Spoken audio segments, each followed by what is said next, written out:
This is Where We Live. I'm Lucy Nalpathanchel. Coming up, we'll find out how kids in Connecticut are learning skills to help them become more mindful. We'll also hear how insurance giant Aetna is prioritizing the practice of mindfulness for its employees and its customers. But first, what's the secret to creativity in today's world where many of us are focused on advancing our careers? We live in a time where it's become harder to disconnect from work, thanks to that smartphone always nearby. How can we step away from the hustle of life to be more in tune with ourselves and more creative in our endeavors? Icelandic consultant Hrun Gunstein-Dottir had this very question. Frustrated with bureaucracy, she quit her job and decided to figure out for herself how human beings can be more intuitive and reach their creative potential. Her exploration is documented in her new film Insaye, The Sea Within, which premiered in New York City in September. Hrund is in Connecticut as a Yale Greenberg World Fellow and joins us now. Welcome to Where We Live. Thank you very much. So what are your impressions of the United States? I'm loving it here. I'm totally loving it here. Yale is treating me really well, surrounded by amazing people, and the weather is nice, relatively stable. So that's nice compared to my country. So you were a former United Nations employee. So what did you do for the UN? So I was a program manager of UNIFEM, which is now called UN Women, and it's the agency with the UN that deals with women's rights and gender equality. And I was sent to Kosovo after the war in 2001, and I headed their agency there. So dealing with reconstruction, defining democracy, building women's leadership role, creating a legal framework in order to do that, in order to promote gender equality. And while I was there, I was offered a permanent position with the UN, which means that I took a so-called competitive examination, which is offered to people in different countries of the world at each time. And about 3% of people who take that exam for 2 days are offered a permanent position. So that's a very rare opportunity.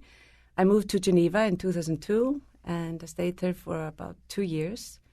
And in 2004, I decided to resign from a lifelong permanent position with the UN. It was a big decision.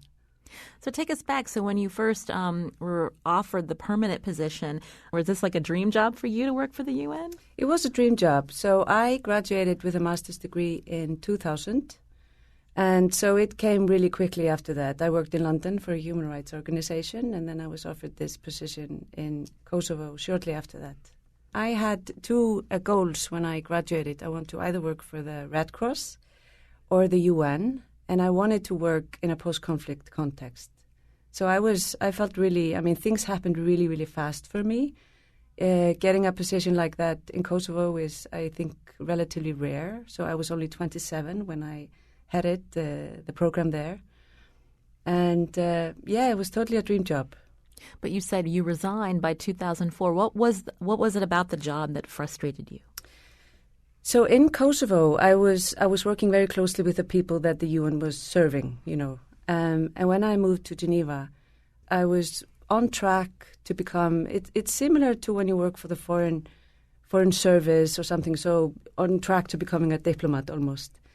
And what I encountered there was this oversized bureaucracy and hierarchy, and I felt, to put it short, I felt like I was being put into a freezer. So there's lots of things that happen in a work environment that's based around these things. And I just really felt that because I'd always had issues with what it was all for. And I just felt that we were serving a system instead of the system serving people on the planet. And my ideals for working for the UN haven't changed, but I just felt like this really wasn't the way to do it. Resigning from a job that at one time seemed like a dream, that's not an easy thing to do. How did you get to that point where you felt comfortable, well, it was time for me to let this job go and maybe explore something new? So even if I was thinking about these things while I was working in Geneva, I didn't act on it because I was in a wonderful comfort zone in a sense. My paychecks arrived every month. I was living a good life. But the thought kept coming to me that, I wanted to do something more creative. I was feeling restrained. And I ended up hitting a wall, as I call it. I guess it's called the burnout today. I didn't even know that term then. And it really forced me to reconsider where I was heading in life, what I was doing, how I was doing it. And at one point when I was just totally, I had no energy, I was exhausted, I went down to the beach in the small town that I live in Iceland. I was there for a visit. And I had this vision of myself being 60 plus. And I really wasn't doing the job that I was doing in Geneva. I had traveled the world, I have met people, I had been inspired and moved by people. I was doing creative things, I was writing and doing storytelling, getting people's stories across and, I don't know, just being touched by people and touching people's lives. And I just realized that my work in Geneva wasn't going to sort of bring that dream to fruition. So you wanted to learn how to be more creative, to find a new, a career path where you felt more fulfilled. How did you go about doing that? Where did you start? So having taken that decision, it was not an easy one. So people around me would say, like, what are you thinking? Like, why do you do that? You have no idea where you're going. So in short, I was really going into the unknown, and I was petrified. I wasn't sure if I could. How was I going to work more creatively? But slowly but surely, I just knew that I had to delve more into where my shortcomings were. And during this time, it was a hard time in my life. But during this time, because I'm a big nerd, I read a lot and I'm very curious and I collect a lot of information. And I realized that I consist of two rhythms. So one is the analytical and the logical one, and the other one is the creative and intuitive one. And I had totally neglected the intuitive and the creative one. So I decided to think of ways to combine the two rhythms and do a documentary film. I was going to do a PhD, but there was no PhD program that I found that would enroll me without putting me into one discipline. And I didn't want to go into one discipline because the purpose of my work is really to say that we need to unbox the way we think. We need to think more in a flow. We need to make associations between different parts in order to make sense out of the big context that we live in. So a documentary was done, and it's taken 6 years to do. This is Where We Live. I'm Lucy Nalpathanchel. I'm speaking with Hrun Gunston-Dottir, an Icelandic consultant, filmmaker, entrepreneur, and writer. She's also co-director and author of this documentary she just mentioned, Innsæið, The Sea Within. So tell me about a 6-year journey to create a documentary that looks at creativity and intuition. Where do you begin? Good question. So a friend of mine, Kristín Ólafsdóttir, who is the co-director of the film and the producer, so she has been a filmmaker for many, many years. And we had this kind of similar interest in intuition. And so we decided to partner up and do something about it. And I had done a lot of research about it. We wrote down names of people that we wanted to ask almost naive questions, about intuition. What is it, Are we connected to intuition, the world inside us? And what is this world inside us? So we mapped down names of people who could help us, people that are in science, business professors, artists, spiritual leaders, neuroscientists, different people. We traveled the world, we spoke to them. And then we also followed a school program for kids in the UK. Kids that are finding it difficult to focus in school, they're finding it difficult to establish relationship with friends. They don't feel as well as we would hope them to feel. And so we followed them. And in short, what was interesting was that we are now increasingly teaching kids to connect within in order to be able to cope and hopefully flourish. And just that fact tells me a lot about the world we live in and the state of the world, that we actually need to teach ourselves and our kids to do that. When I think of intuition, I'm thinking of that feeling that you get. It's like a gut feeling or a sense that this is something that should be happening. What did you learn about intuition? So, I had done a lot of work, like research about it before. I had trying to tune in with my own intuition and work with it. But what surprised me in the making of the film was that how far and how advanced we are actually in mapping out what intuition is. I mean, there's so much we don't know about it. There's so much about the brain that we don't know. But after we became able to scan the brain and monitor more how it functions in reality, then we've begun to know more. So, I mean, I had ideas about, we definitely need to use all our senses. We need to embody experience. We need to immerse ourselves in experience in order to build up a strong intuition. And the journey around the film really showed me hands-on how people are actually doing that. So one of the people that we talked to in the film is Henrik Sala, who is an ocean explorer in residence with the National Geographic. And he's very passionate about the ocean. He had a professor position, which he resigned from when he was probably around 30 or 35.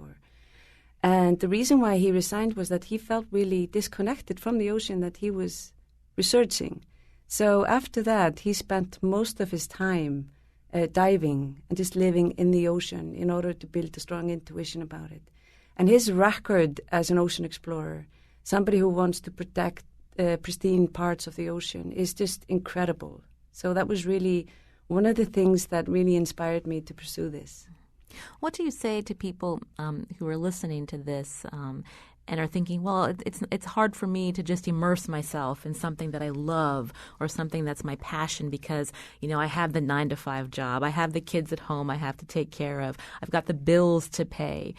We feel like we have so many responsibilities and requirements that we can't just take off and try to have this time to feel better connected to the world around us. I would say you don't have to take off, just be present in all those things. So the most simple advice that I give to people is to pay attention to what it is you pay attention to. So we pay attention to a lot of things, we're constantly being bombarded with information and distraction all the time. But the question is, do you pay attention to how you pay attention? So when you start focusing on that, that's when you start to become aligned in everything you do. And everything you do has something to teach you about the world you live in and yourself and how you cope. So being mindful in that way is really the way to tap into your intuition and to make the most of what you can do about, make the most of your skills and talent and gifts to yourself and the world around you. Because intuition is, on my way here, I had this wonderful conversation with a former fighter pilot. And I said to him, so he's in his 60s probably. And I said to him, so what is good intuition to you? And he said, when you take a decision based on your intuition, take your time to take your decision. That's important. So intuition is not an impulse. It's not like a decision you take in a second based on fear, perhaps. And that's not always the best decision. But he said, take your time to take your decision and have confidence in your intuition. And I think that's the thing that we need to focus on, because the world we live in is like an ocean. So first thing is to keep your head up, otherwise you drown. Yeah. So that applies to kids and adults alike. But you need to have confidence in taking a decision that you believe is going to take you to the right place. And confidence is not something that we're being taught, right? I wasn't taught that at school. So it's like you need to know yourself well enough to be able to put yourself in other people's shoes, in order to be cognizant about the context around you, in order to take the most sensible decisions that you want. But you also need courage, because sometimes intuition is about an idea you have that you've never seen in action before. And people may tell you that this is not something you should pursue, it's a silly idea, somebody has probably done it before, and we have these voices in our heads that will stop us, the editor. But we need to be confident enough to say, no, you know what? I think this is the right way to do it. I think I want to pursue this path. And that's another thing. That has to do with confidence. In order to be confident, you need to know yourself. We're talking about your documentary. Tell us about the meaning. Hopefully I'm not butchering the title, Insaye, but what is the meaning surrounding that particular name? So Insaye is the Icelandic word for intuition, and I love that word. It's very poetic. Insaye means the sea within, so it implies movement, flow. It's the world of vision, imagination, and creativity. But Insaye is also about seeing within and to see from the inside out. And this was a many-year journey for you to see from the inside out? Yeah, it was. And I think that there's a lot in the way that we do things in our society and education and the stimuli around us that encourages us more to act from the outside in, to react to everything around us. But in order to shift the center of gravity in the way we act and think and do, it's important to put the balance between external and intrinsic, motivations that we have. Earlier you mentioned a kids program in the UK. What did you learn about that program, and what did you learn about the children? Because, when we're kids, creativity almost comes naturally. And then as we get older and we've got certain expectations, it's like we push away that creativity, that impulse to be creative. Yeah. So that program is amazing. It's called Mind Up. It actually originates in the States. What they do is that they combine ancient knowledge with new scientific discovery. So they will teach them mindfulness. They will teach them how to meditate, but they actually call it brain breaks, which I find very fascinating. And I think it's just my theory. I think it's just to enable recognition from people, because we tend to be a little bit suspicious of more spiritual things like meditation, although I think this is changing. Another thing that I found fascinating about Mind Up was that they are taught how the brain functions. So in the film, you will see them, beautiful explanations. We allow the kids in the film to explain to us how the brain works. They know much better than we do.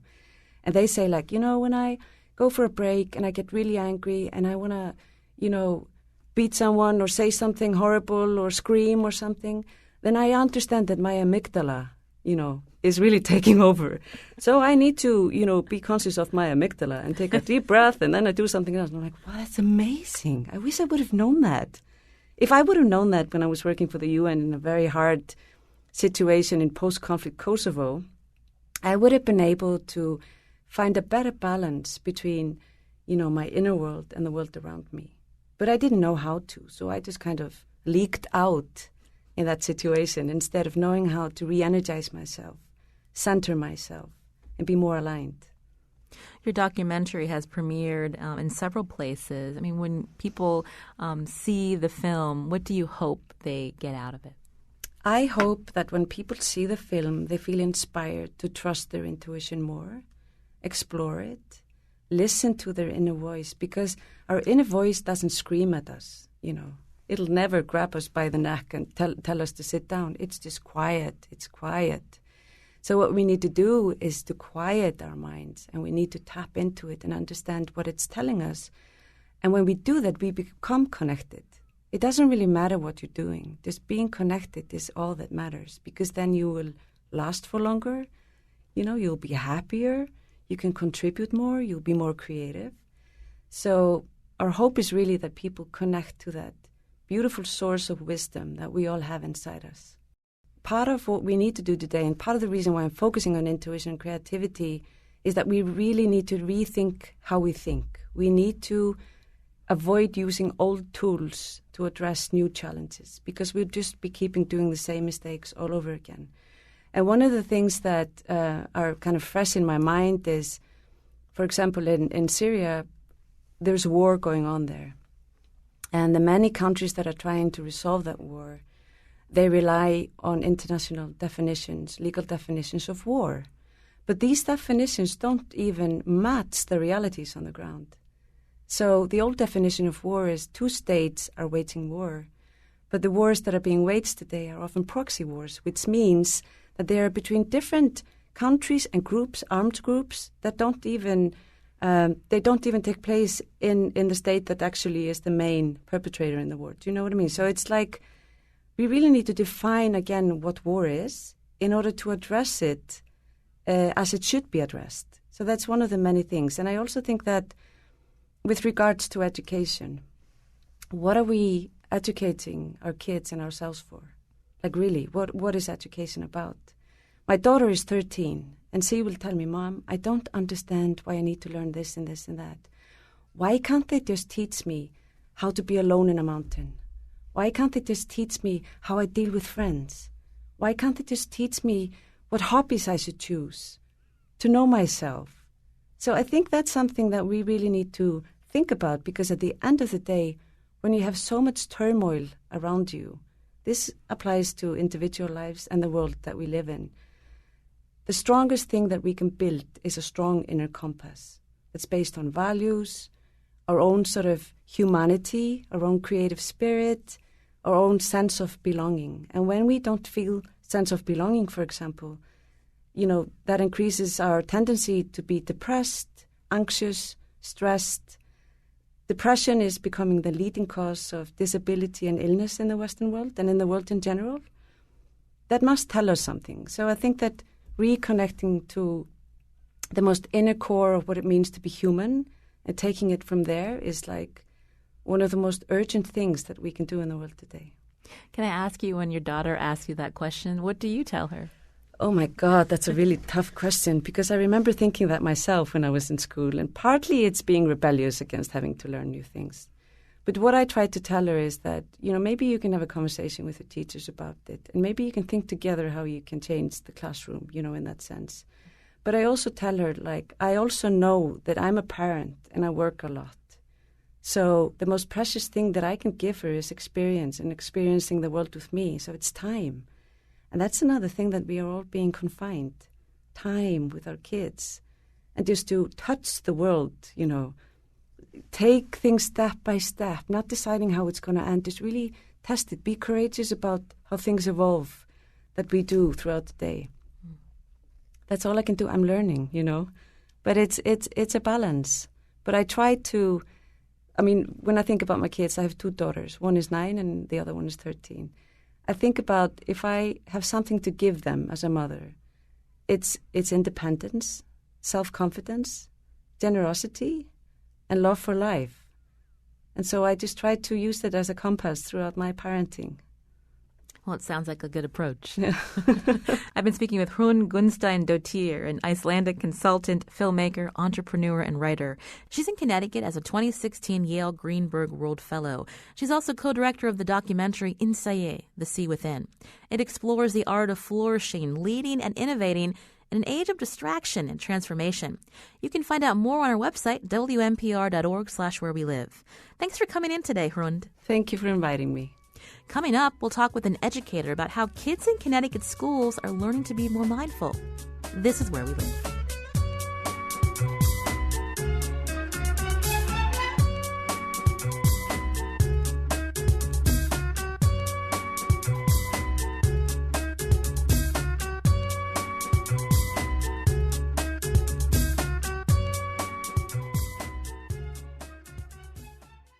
This is Where We Live. I'm Lucy Nalpathanchel.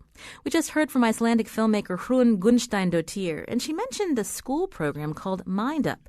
It's a program of the Hahn Foundation, which teaches young children to understand how their brain functions and how to be mindful, something we as adults rarely understand ourselves.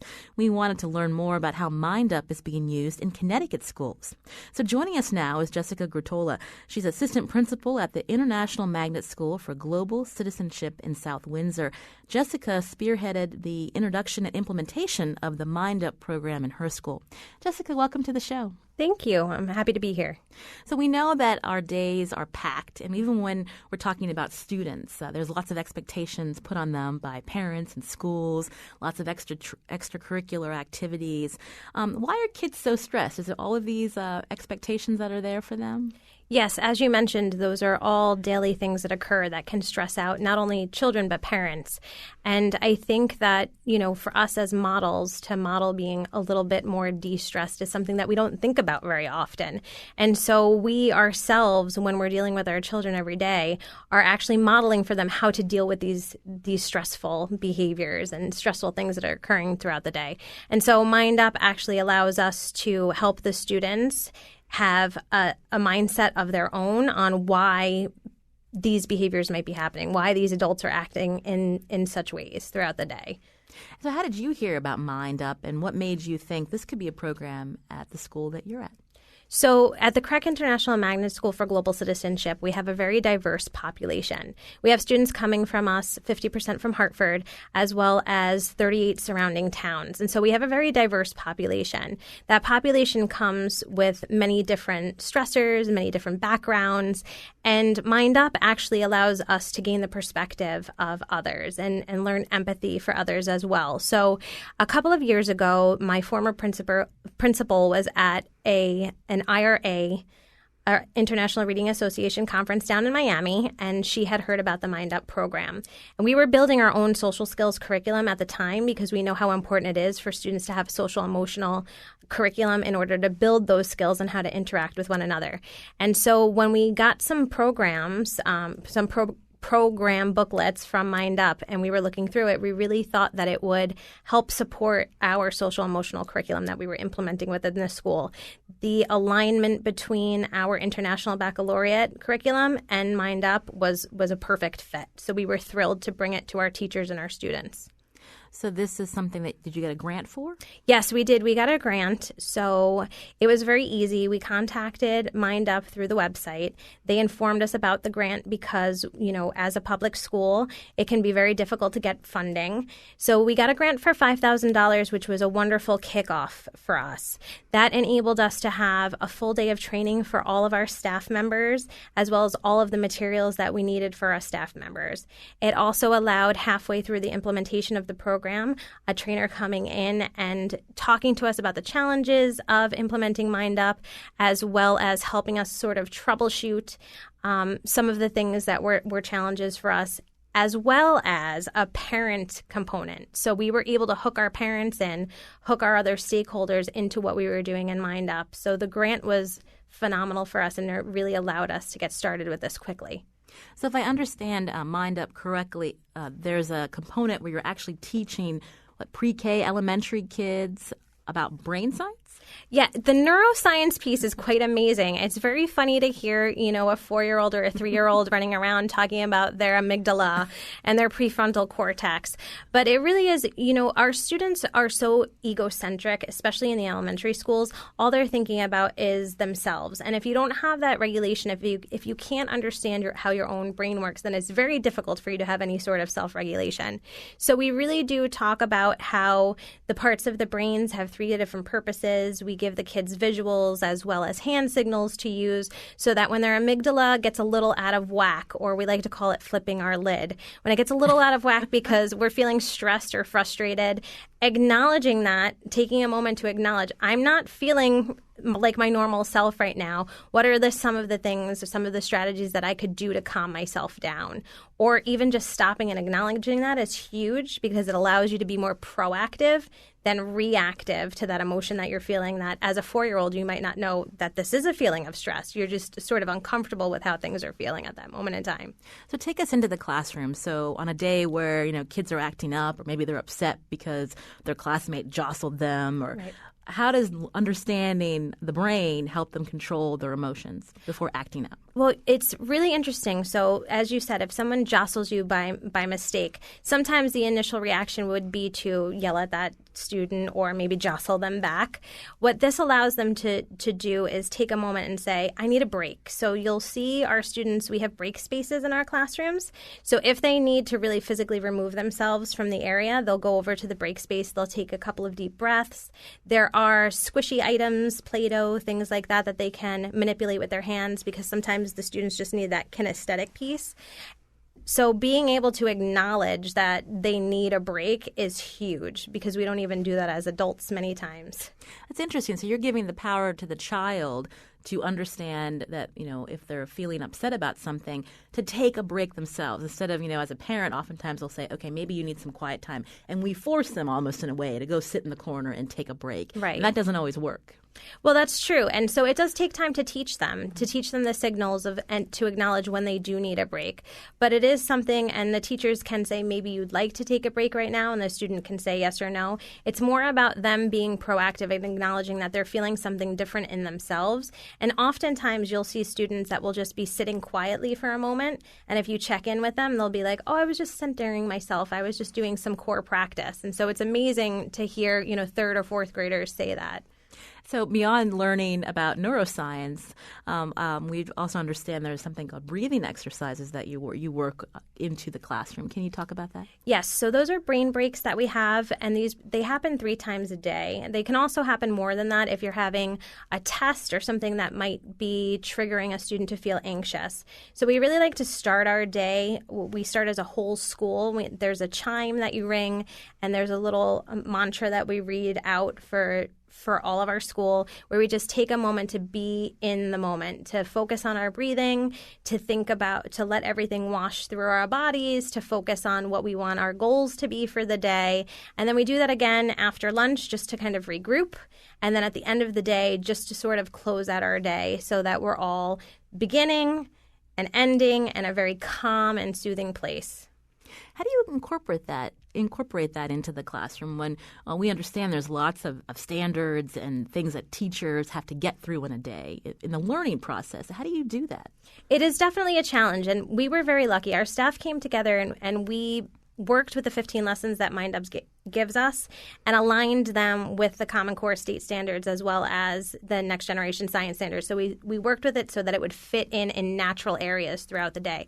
However, what we know is the academic rigor is very high. And so if we want our students to succeed, we need to be able to have them in a space where they can succeed. So if they're overly anxious about it, no matter how many standards we have, they're not going to do well at it. So taking that, that 3-minute break, that 15 minutes a day just to refocus really pays off in the long run, because it allows our students to train their brain to understand that they're going to be focused on what they're learning and what their next task is. This is Where We Live. I'm Lucy Nalpathanchel. I'm talking with Jessica Grutola. She's assistant principal at the International Magnet School for Global Citizenship in South Windsor. She helped introduce and implement the MindUp program in her school. So along those lines, how have you seen teaching mindfulness in the classroom impacting student achievement?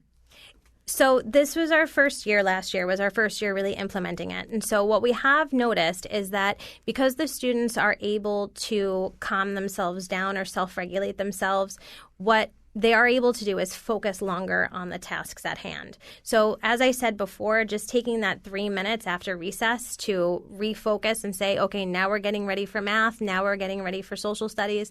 Let's come together as a group. Let's think about what we're feeling right now, what our bodies are feeling, center ourselves, focus on this goal that we have next, has been really beneficial for us because we've seen a lot less of that fidgeting afterwards and really the students being able to get into their work.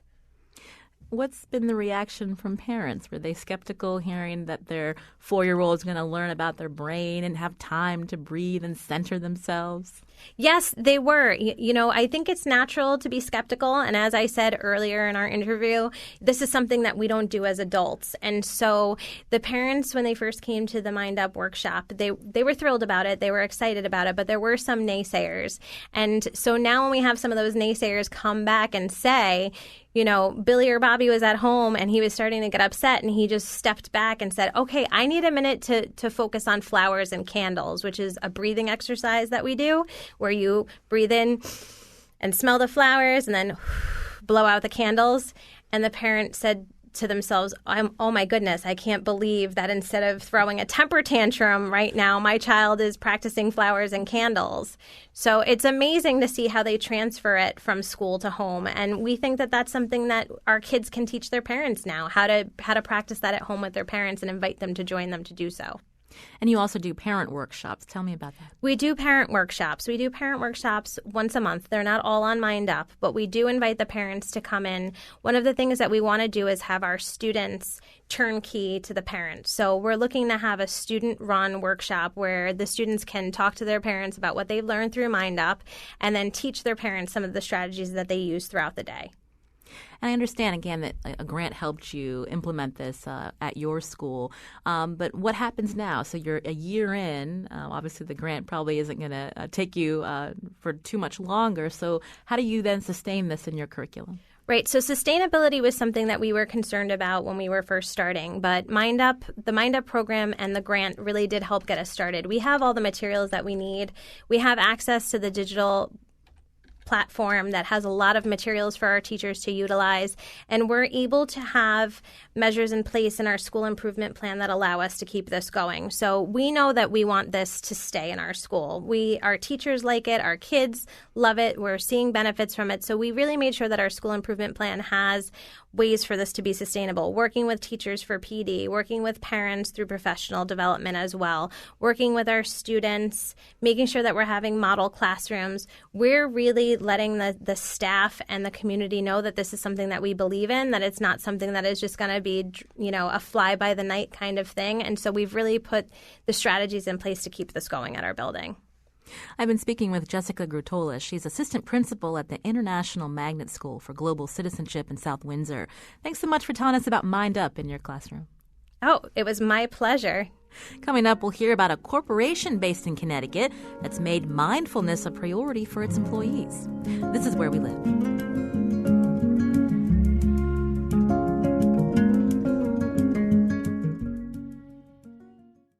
This is Where We Live. I'm Lucy Nalpathanchel.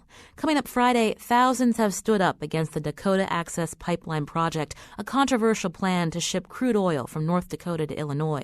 On the next Where We Live, we'll get an update on the project and learn about the concerns surrounding it. We'll also check in on efforts to expand Connecticut's natural gas infrastructure with a reporter from the Hartford Courant. That's coming up tomorrow.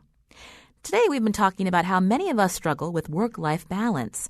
Why is this a problem? Experts say living this way can hamper our ability to be creative.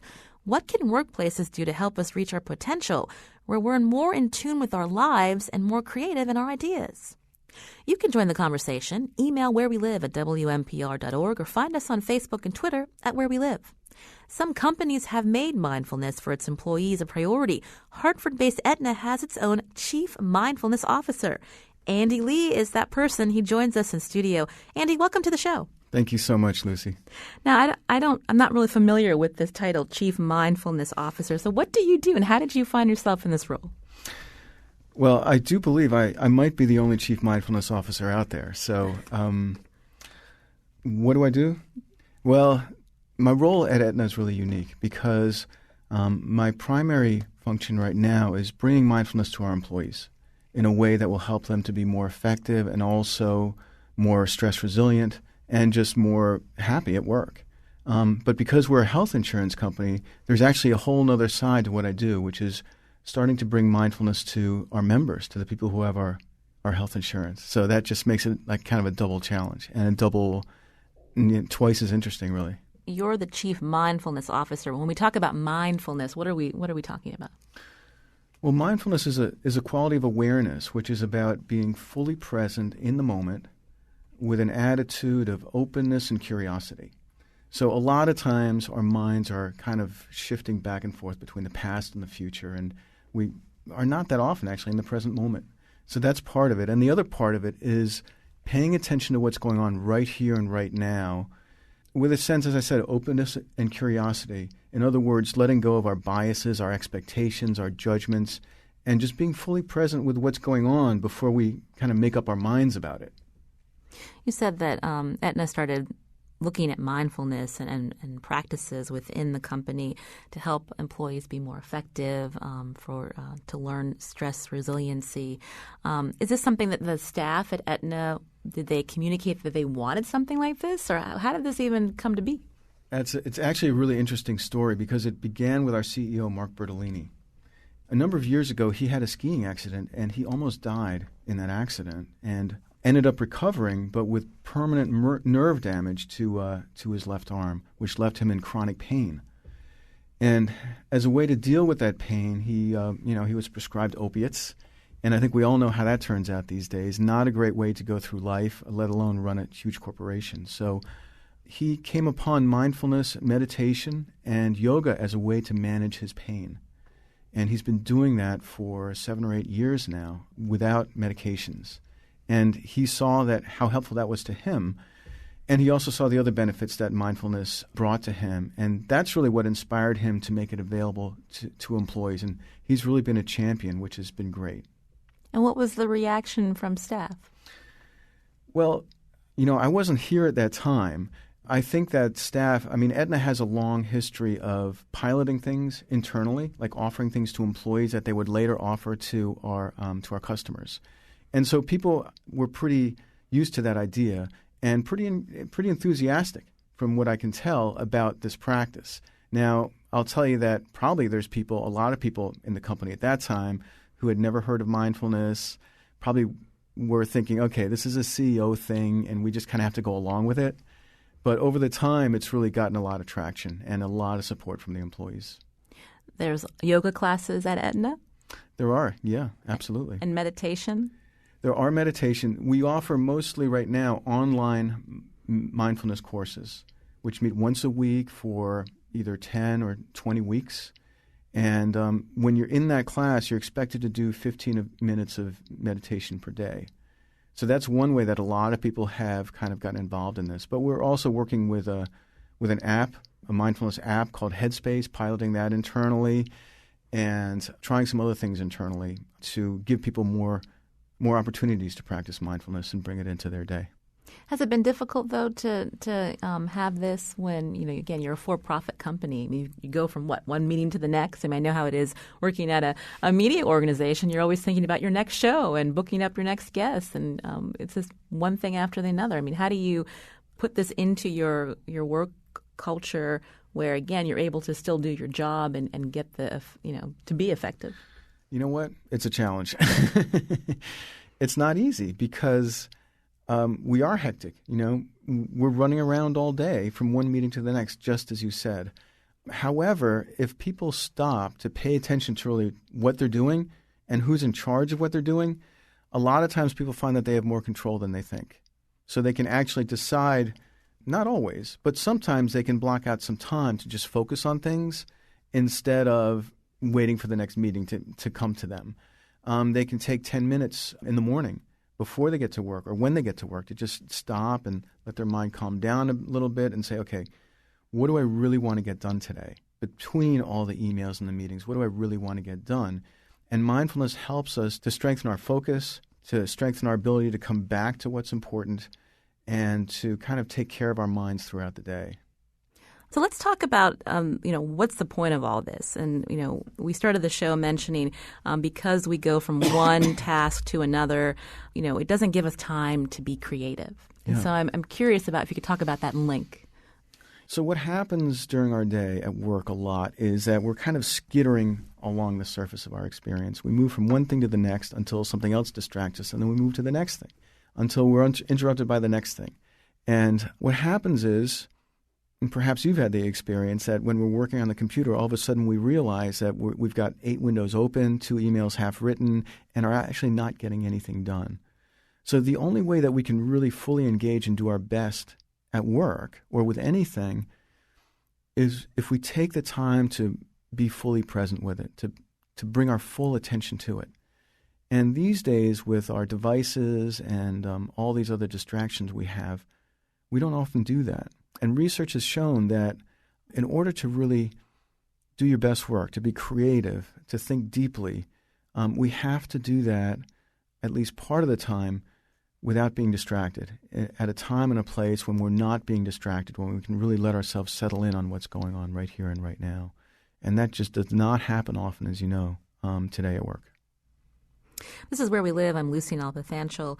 I'm in studio with Andy Lee. He's the Chief Mindfulness Officer at Aetna as we look at the practice of mindfulness and encouraging creativity, not only at the workplace but also at home. You mentioned that this is something that you offer your employees at Aetna but also to people who are insured through Aetna. So talk us through about what kind of services that provides them. Right now, we do offer the same mindfulness courses to our members as we do to our employees. Now, participating employers need to buy these programs in order to make them available to their employees. So not everybody has them, but we do make them available. Right now, actually, I'm working on really expanding what we are able to offer to our members. And it's going to be a work in progress. I've only been here for about 7 or 8 months, but we do want to make more resources available, such as an app, things that people can engage in very easily, where you can listen to a mindfulness practice, also training programs and other information that helps people to learn more about mindfulness and how to bring it into their day. And since Aetna started rolling out these programs, how has that influenced workplace corporate culture around the country? Are other companies also bringing this into their environments? It absolutely has, and I think Aetna can take some credit for that because Mark Bertolini he's a compelling speaker, and he's spoken about this publicly and with passion, as you can imagine.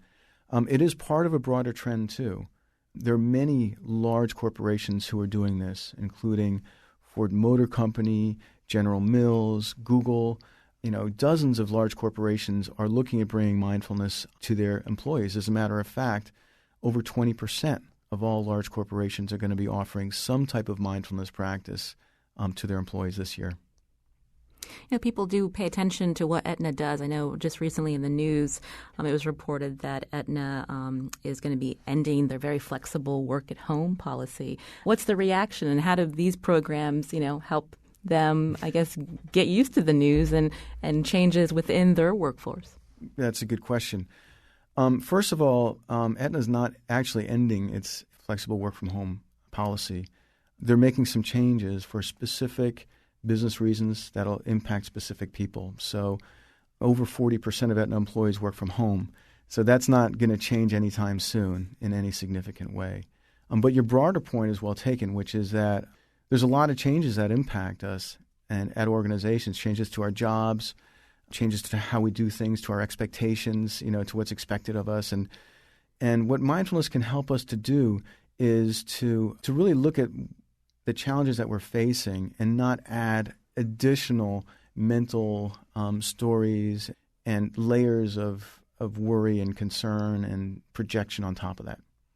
So mindfulness has been shown to help people deal with change more effectively because it's not, we get to skip or turn down the volume on some of those conversations that we usually have internally about, oh, why me? Oh, this isn't fair. And, I'm not saying that we shouldn't actually let our employers and let our managers know when there's something that we have concerns about. That's absolutely true.